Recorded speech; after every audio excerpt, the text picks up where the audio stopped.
gravit maintenant l'escalier de 96 marches qui conduit à la face. Le département courait après depuis longtemps celle qui manquait à la collection des Jeux Olympiques d'hiver de Grenoble, la fameuse torche olympique, 7000 km et 5000 porteurs plus tard. L'objet symbolique s'ajoute à la collection du musée dauphinois, 54 ans après les JO.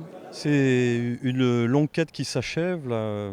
Ça fait des années qu'on la cherche, pour ne pas dire des décennies, puisque très vite, en fait, on s'est aperçu que cet objet manquait dans nos collections. Nous avons le plus bel ensemble d'objets liés aux Jeux Olympiques de Grenoble, mais manquait à l'appel le plus précieux d'entre eux, à savoir cette torche.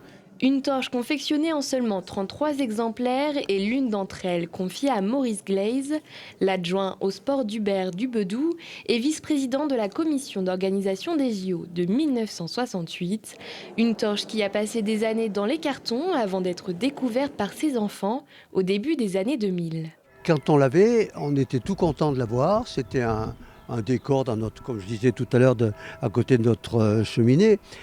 Mais quand on a connu sa valeur, on s'est dit que c'était stupide qu'on garde ça. Je connaissais Olivier Cogne parce que je l'avais vu travailler à Saint-Égrève. J'ai convoqué mes frères et sœurs et je leur ai dit qu'est-ce qu'on fait de cette...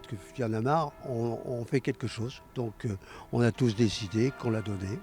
Des précautions seront prises pour présenter l'objet. La torche a une grande valeur historique mais aussi monétaire.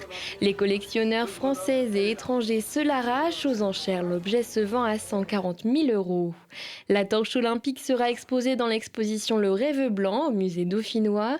L'occasion de transmettre le flambeau au public.